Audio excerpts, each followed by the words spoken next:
challenge is a purpose itself. Okay.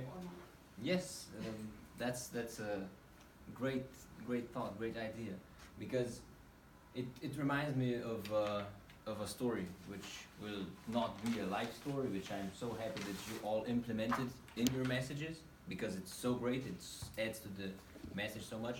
But purpose of the challenge is sometimes a difference between life and death.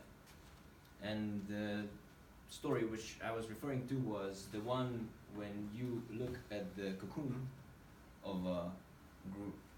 It's probably it's not a grasshopper, but it's not a snake. How do you call it? Yeah, before butterfly. Caterpillar, exactly.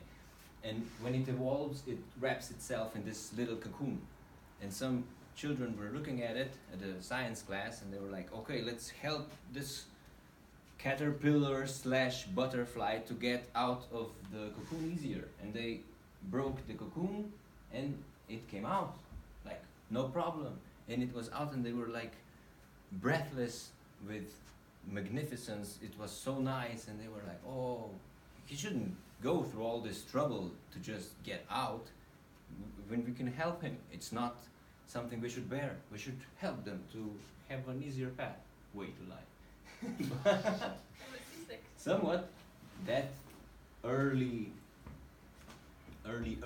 than usual born butterfly died. Why? Because the strength they gain through the process of evolving, of breaking that cocoon, is the thing that makes them stronger. It's the thing that keeps them alive, and it's necessary for their survival.